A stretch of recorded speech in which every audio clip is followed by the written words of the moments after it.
دعا کرنا جاری رکھتے ہیں جیسے دانیل نے ہر طرح کے حالات میں دعا کرنا۔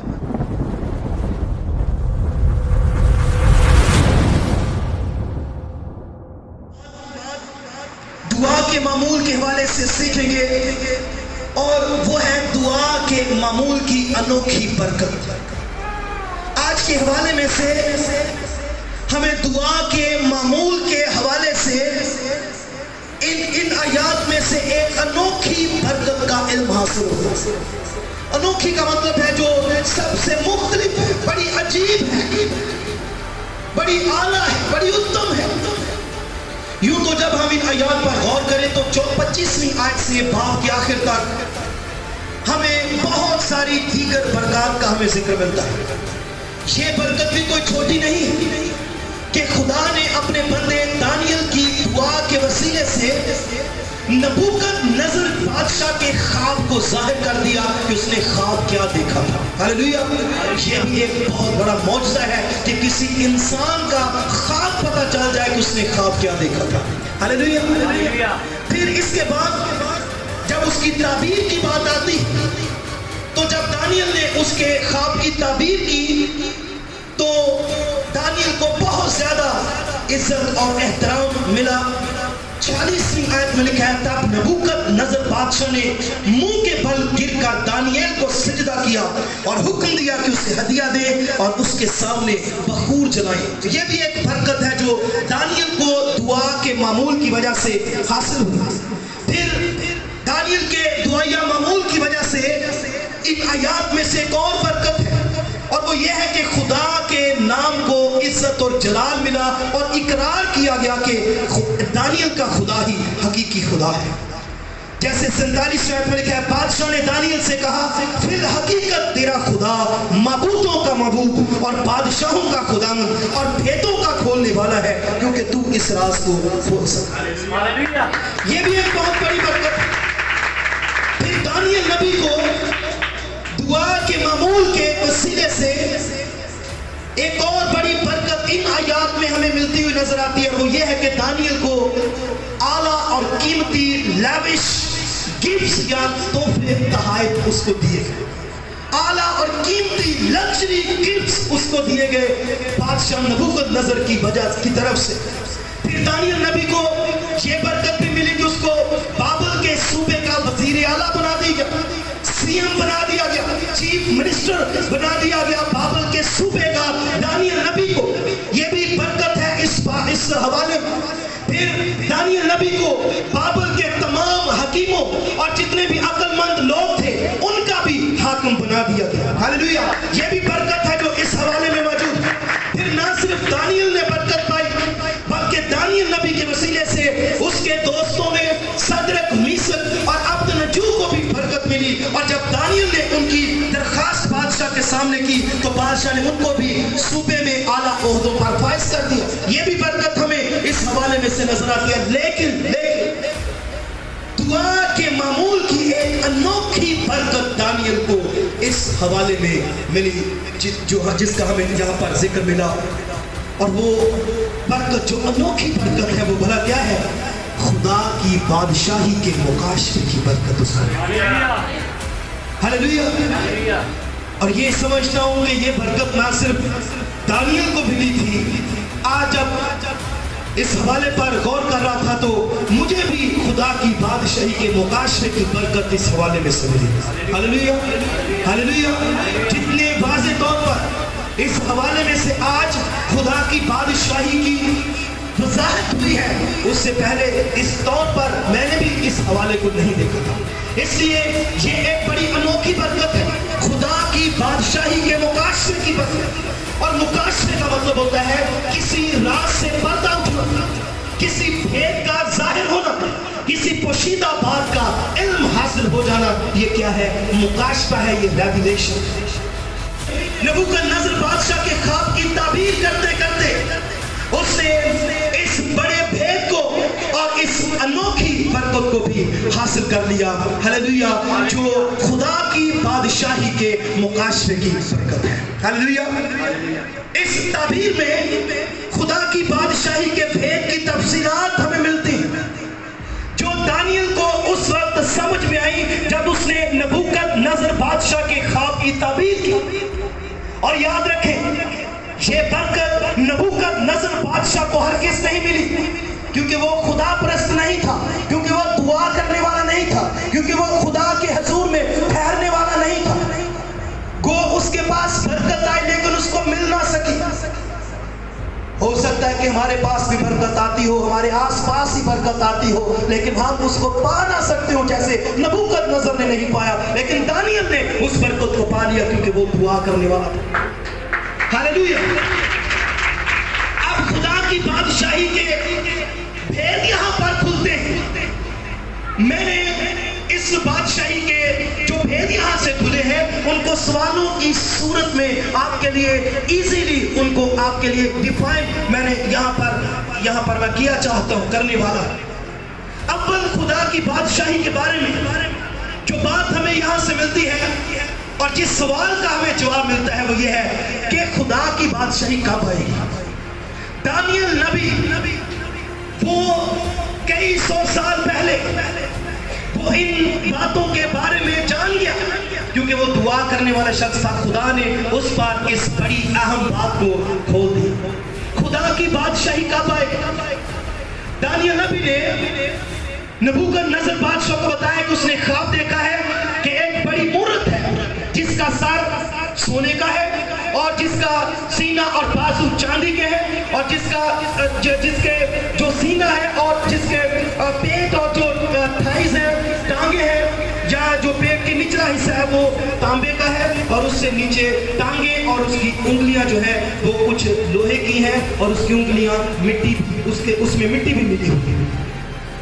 اس طرح کا خواب اس نے اس کو بتایا اور اس نے بتایا کہ یہ بادشاہیاں ہیں جو آہستہ آہستہ ختم ہو جائیں گی.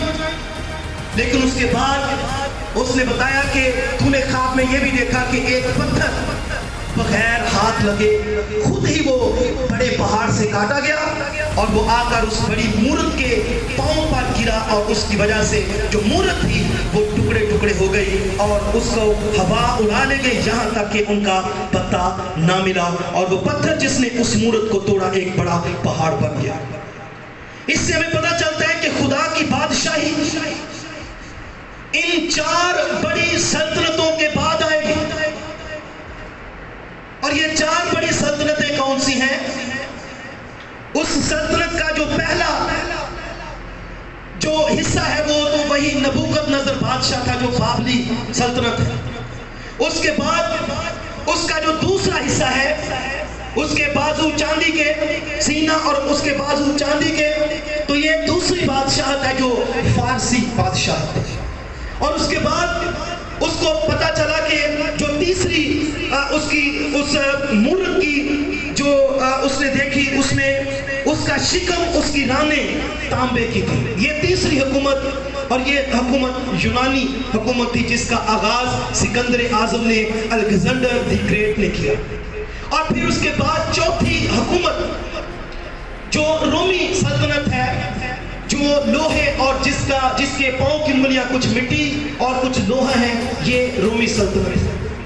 جب آخری حکومت جو رومی سلطنت ہے اس کے پاؤں پر یہ پتھر آ کر لگے گا, اس کا مطلب ہے کہ اوپر کی ساری حکومتیں جو ہیں وہ گر جائیں گی. بابلی حکومت بھی گر جائے گی, یونانی حکومت بھی گر جائے گی, فارسی حکومت بھی گر جائے گی, رومی حکومت بھی گر جائے گی اور یہ پتھر جو آ کے لگے گا تو یہ خدا کی بادشاہی ہوگی. اور لوہے اور مٹی کی وضاحت بڑی اہم طریقے سے دانیل نبی نے کی. اور میں جب اس حوالے پر غور کر رہا تھا اور میں خدا کی حکمت کا مجھے بڑا فیلنگ آ رہی تھی کہ کیسی حکمت خدا نے دانیل نبی کو دی. اس نے اس کی انگلیوں پر 5 وضاحتیں کی. کتنی وضاحتیں کی؟ اس نے دیکھا کہ اس کی انگلیاں کچھ مٹی کی تھیں اور کچھ لوہے کی تھیں.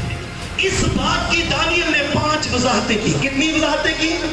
5 وضاحتیں کی. 41ویں آیت سے 43ویں آیت میں دیکھیں تو کہا اور جو تم نے دیکھا کہ اس کے پاؤں اور انگلیاں کچھ تو کمہار کی مٹی کی اور کچھ لوہے کی تھی سو اس سلطنت میں تفرقہ ہوگا.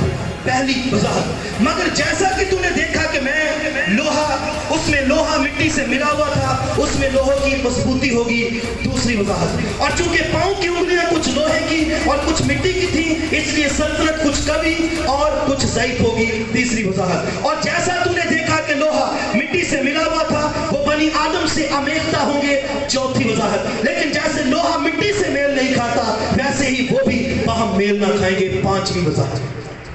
ہاللیلویا ہاللیلویا۔ اور یہ جو وضاحتیں میں غور کر رہا تھا کہ یہ نہ صرف رومی حکومت ہے، بلکہ رومی حکومت کی عالمی جو اس کی حکومت ہے اس سے آگے کی یہ بات کرتی ہے۔ اور وہ کون سی حکومتیں ہیں؟ وہ آج کی حکومتیں ہیں۔ وہ کون سی حکومتیں ہیں؟ آج کی حکومتیں۔ یہاں پر وضاحتوں سے پتہ چلتا ہے، وہ کہتا ہے کہ اس میں اس سلطنت میں تفرقہ ہوگا۔ یہ تھوڑی دیر بعد رومی حکومت میں مختلف تفرقے پیدا ہو گئے، مختلف ان کے دھڑے بن گئے، مختلف ان کے گروہ بن گئے۔ اور پھر کہا اس میں لوہے کی مضبوطی ہوگی، یعنی یہ حکومت بڑی مضبوطی سے قائم ہوگی۔ اور پھر کہا چونکہ پاؤں کی انگلیاں کچھ لوہے کی اور کچھ مٹی کی تھیں، اس لیے سلطنت کچھ قوی اور کچھ ضعیف ہوگی۔ کچھ سلطنتیں، کچھ مملکتیں مضبوط ہوں گی، کچھ کمزور ہوں گی۔ اور جیسا تو نے دیکھا کہ لوہا مٹی سے ملا ہوا تھا، وہ بنی آدم سے آمیختہ ہوں گے۔ آمیختہ کا مطلب ہے کہ وہ ان کے ساتھ وہ اتنا ان کا ڈیفرنس نہیں ہوگا، جیسے پہلے بادشاہوں کا اور عام رعایا کا ہوتا تھا۔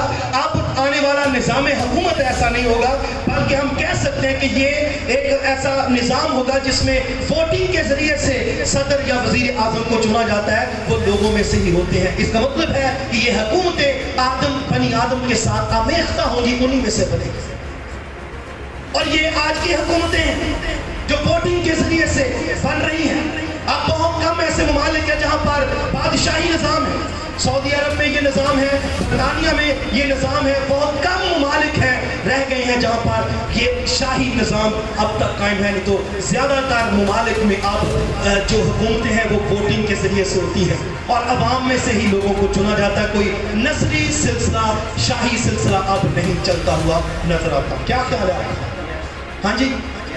اور پھر اس کے بعد لکھا ہوا ہے لیکن جیسے لوہا مٹی سے میل نہیں کھاتا، ویسے ہی وہ بھی باہم میل نہ کھائیں گے۔ آج دیکھیں باؤنڈریز ہیں ہر ملک کی الگ الگ، ہر ملک کی اپنی ایک پہچان ہے، ہر ایک کی اپنی کرنسی ہے، ہر ایک کا اپنا پاسپورٹ ہے، ہر ایک کی اپنی شناخت ہے، ہر ایک کا اپنا وہ سسٹم ہے۔ اس کا مطلب ہے یہ کون سی حکومتیں ہیں؟ یہ آج کی حکومتیں ہیں۔ اور غور کر لیں کہ اب جو آنے والی حکومت ہے وہ کون سی آنے والی ہے۔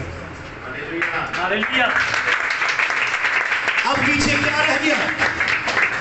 اب پیچھے کیا رہ گیا؟ ہاں جی، اب پیچھے کیا رہ گیا؟ اب وہ پتھر پڑنے والا باقی رہ گیا ہے۔ وہ انگلیاں مٹی اور لوہے کی آج موجود ہیں ہم سب۔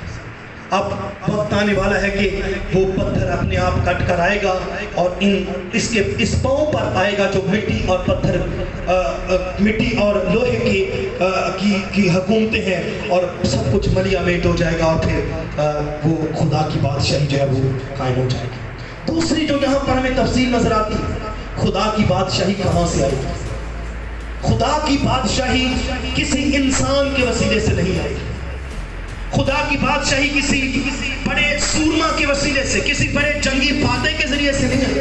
یہ جتنی بھی پہلی حکومتیں، سلطنتیں تھیں، یہ کسی نہ کسی بڑے سورما کی وجہ سے، جیسے نبوکدنصر بادشاہ کے وسیلے سے ہم کہہ سکتے ہیں کہ بابلی حکومت قائم ہوئی، اور اس کے بعد دارا مادی اور اس کے دیگر جو اس میں جو شامل بادشاہ تھے ان کے وسیلے سے فارسی حکومت آئی، اور پھر سکندر اعظم کے ذریعے سے یونانی حکومت آئی، اور پھر جو میرے خیال میں اپیفنس ہے یا انتاکس ہے جو ان کا رومی حکومت کا پہلا وہ ایسا شخص تھا جس نے رومی حکومت کو کیا بخشا۔ تو کیا خدا یسوع مسیح عام انسانی طریقے سے پیدا ہوا تھا؟ بلکہ کیسے پیدا ہوا تھا؟ وہ سراسر خدا کے وسیلے سے پیدا ہوا تھا۔ ہاللیلویا۔ ہم لوکا کی انجیل میں دیکھیں تو مقدسہ مریم کے ساتھ جبرائیل فرشتے نے جو کلام کیا، اس میں ہمیں پتہ چل جاتا ہے کہ مسیح جو خدا کی بادشاہی کا بادشاہ ہے، وہ کہاں سے آئے گا؟ اور آپ دیکھ سکتے ہیں یہاں پر 31ویں آیت سے لکھا ہے، لوکا پہلا باب 31ویں آیت، اور دیکھ تو حاملہ ہوگی اور تیرے بیٹا ہوگا، اس کا نام یسوع رکھنا، وہ بزرگ ہوگا اور خدا تعالیٰ کا بیٹا کہلائے گا، اور خدا اس کے باپ داؤد کا تخت اسے دے گا، اور وہ یعقوب کے گھرانے پر ابد تک بادشاہی کرے گا، اور اس کی بادشاہی کا آخر نہ ہوگا۔ مریم نے فرشتے سے کہا یہ کیوں کر ہوگا جبکہ میں مرد کو نہیں جانتی؟ اس کا مطلب ہے کہ انسان کا اس میں عمل دخل نہیں ہے۔ اور اس کو جواب کیا ملا؟ فرشتے نے جواب میں اس سے کہا روح القدس تجھ پر نازل ہوگا اور خدا تعالیٰ کی قدرت تجھ پر سایہ ڈالے گی، اور اس سبب سے وہ مولود مقدس خدا کا بیٹا کہلائے گا۔ کیوں وہ خدا کا بیٹا کہلاتے؟ کیونکہ وہ ہے ہی خدا کا بیٹا۔ جس شخص کا تخم یا جس شخص کا سیڈ ہوتا ہے اسی کی اولاد کہلاتی ہے۔ اب خداوند یسوع مسیح کسی جسمانی طریقے سے پیدا نہیں ہوا، اس کا جو تخم ہے وہ خدا کا تخم ہے، اس کا تخم جو ہے روح القدس کا تخم ہے، اس لیے وہ کسی انسان کا نہیں بلکہ خدا کا بیٹا ہے۔ کسی انسان کا اس میں عمل دخل نہیں ہے۔ جیسے وہ پتھر خود بخود پہاڑ سے کٹ گیا، اسی طور پر خدا کا بیٹا اپنے آپ اس دنیا میں آ گیا۔ اس طرح سے خدا کی بادشاہی اس دنیا میں آئے گی۔ اور پھر تیسرا جو ہمیں یہاں سے اس کی وضاحت ملتی ہے، خدا کی بادشاہی کیسے پھیلے گی۔ خدا کے بندے دانیل نے جو اس کی تعبیر کی، اس کی خواب کی تعبیر، اس نے اس پہاڑ کے بارے میں دیکھیں کیا کہا 35ویں آیت میں، تب لوہا اور مٹی اور تانبا اور چاندی اور سونا ٹکڑے ٹکڑے کیے گئے اور تابستانی کھلیان کے بھوسے کی مانند ہوئے، اور ہوا ان کو اڑانے گئی یہاں تک کہ ان کا پتہ نہ ملا، اور وہ پتھر جس نے اس مورت کو توڑا ایک بڑا پہاڑ بن گیا اور تمام زمین پر پھیل گیا۔ پہلے یہ ایک چھوٹا پتھر تھا، لیکن بعد میں کیا ہوا؟ آہستہ آہستہ یہ ایک بڑا پہاڑ بن گیا اور پھر ساری زمین پر پھیل گیا۔ خدا کی بادشاہی کیسے پھیلے گی؟ خدا کی بادشاہی بھی ایسے ہی پھیلے گی۔ خدا کی بادشاہی کا آغاز تو چھوٹا سا ہوگا، لیکن وہ دیکھتے ہی دیکھتے مکمل طور پر پھیل جائے گی، اور یہ خداوند یسوع مسیح کی پہلی آمد سے شروع ہو چکی ہے، اور اس کی دوسری آمد کے وقت مکمل طور پر پوری دنیا میں آ جائے گی۔ اس طرح سے یہ وضاحت ہمیں اس خواب کے تعبیر میں سے مل جاتی ہے کہ خدا کی بادشاہی گریجولی پھیلے گی، بتدریج پھیلے گی، درجہ بدرجہ پھیلے گی، اور ایک وقت آئے گا کہ پھر مکمل طور پر اس کی بادشاہی کا ہولڈ اور کنٹرول ہوگا۔ خدا یسوع مسیح نے بالکل اسی طرح سے خدا کی بادشاہی کے پھیلاؤ کے بارے میں بتایا۔ متی کی انجیل کا 13واں باب دیکھیں، اس میں خدا یسوع مسیح نے جیسے وہ پہاڑ جو وہ پتھر چھوٹا تھا پہلے، لیکن کیا ہوا؟ آہستہ آہستہ دیکھتے دیکھتے وہ ایک بڑا پہاڑ بن گیا اور پھر وہ ساری زمین پر پھیل گیا۔ خدا یسوع مسیح نے رائی کے دانے کو اس نے لیا اور کہا کہ خدا کی بادشاہی کا آغاز رائی کے دانے کے جیسا، بالکل چھوٹا سا، لیکن اس کا جب پودا بن جاتا ہے تو دیکھیں وہ اتنا بڑا پودا بن جاتا ہے کہ ہوا کے پرندے بھی آ کر اس پر بسیرا کر سکتے ہیں۔ پھر اس نے آٹے کے اندر استعمال ہونے والے خمیر کو خدا کی بادشاہی کی بنیاد کی طرح سے کہا۔ خمیر تھوڑا سا ہوتا ہے، لیکن 3 پیمانے آٹے کو وہ اس کا مطلب ہے کہ 12 کلو آٹے کو وہ خمیر کر دیتا ہے۔ ہاللیلویا! تھوڑا سا خمیر 12 کلو آٹے کو دیکھتے ہی دیکھتے خمیر کر دیتا ہے۔ ایسے ہی خداوند کی بادشاہی کا پھیلاؤ ہوگا، اور وہ اس کا آغاز کو چھوٹا ہے، اور ہم دیکھتے ہیں کہ خداوند یسوع مسیح کی پہلی آمد پر کوئی بہت سارے لوگوں نے اس کو قبول نہیں کر لیا، بلکہ جب وہ آسمان پر گیا تو صرف 120 لوگ اس کے پیچھے تھے۔ آہستہ آہستہ اس جماعت میں اضافہ ہوتا ہے۔ اس کے بعد ہم دیکھیں کہ 3000 کی جماعت ہو گئی، پھر 5000 کی جماعت ہو گئی، اور پھر آہستہ آہستہ اس طرح سے وہ جماعت بڑھتی گئی، اور آج دنیا بھر میں جتنے ایماندار بڑھ رہے ہیں، سمجھے کہ یہ خدا کی بادشاہی پھیل رہی ہے، اور یہ پھیلتی رہے گی جب تک خدا یسوع مسیح آئے گا پوری دنیا میں آ کر وہ سلطنت اور بادشاہت کرنے والا ہے۔ حکومت کہیں پر ہے، ختم ہو گئی۔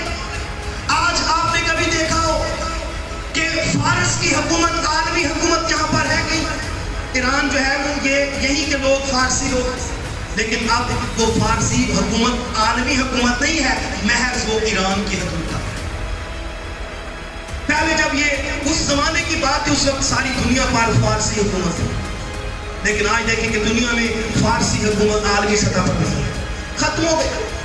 پھر اس کے بعد ہم یونانی حکومت کو دیکھیں، الیگزینڈر دی گریٹ، اس نے تھوڑے ہی وقت میں ایک بڑی دنیا کو فتح کر لیا، لیکن جلد ہی ہم دیکھتے ہیں جلد ہی اس کی حکومت کا پانسا پلٹ گیا اور جلد ہی اس کی حکومت ختم ہو گئی، اور چند سالوں میں تقریباً 300 سالوں میں یہ عالمی حکومت ختم ہو گئی۔ پھر روم کی حکومت کو دیکھیں، روم کی حکومت میں ہی خدا یسوع مسیح نے دکھ اٹھایا، تو اس وقت روم کی حکومت ساری دنیا پر تھی، فارسی، بابلی، یونانی، رومی ختم ہو گئے۔ اب یہ جو حکومتیں چل رہی ہیں، جن کا ہر ایک اپنا اپنا سسٹم ہے، جب خدا یسوع مسیح آئے گا تو یہ ساری حکومتیں بھی ختم ہو گئی، اور ایک ہی حکومت یعنی خدا کی حکومت اور خدا کی بادشاہی کو قیام ملے گا، اور یہ حکومت کبھی ختم ہونے والی نہیں ہوگی۔ ہاللیلویہ، ہاللیلویہ۔ یہ انوکھی برکت خدا نے اپنے بندے دانیل نبی کو دی، کیونکہ اس نے دعا کو اپنا معمول بنا رکھا، اور اس بڑی برکت کو دانیل نبی نے حاصل کیا، اور اس نے اس بڑی برکت کو نبوکد نظر بادشاہ کے ساتھ شیئر کیا، اور اس کتاب کے وسیلے سے اس نے پوری دنیا کے ساتھ اس برکت کو بانٹا ہے۔ ہاللیلویہ۔ اس طرح سے دانیل کو خود یہ برکت ملی اور اس نے دوسروں کو ساتھ شیئر کی، کیونکہ وہ دعا کرنے والا شخص، دعا کے معمول کی وجہ سے اس پر یہ برکت آئی اور وہ دوسروں کے لیے برکت کا باعث بنا۔ ہاللیلویہ، ہاللیلویہ۔ میری عزیزو، ہم نے بھی دعا کے معمول کو اپنانا ہے، دعا کو اپنی عادت بنانا ہے، تاکہ خدا ہم پر بھی ایسی انوکھی برکتوں کو ہم پر نازل کرے، ہم پر ظاہر کرے۔ ہاللیلویہ۔ آئیے سب خدا کی حضوری میں دعا میں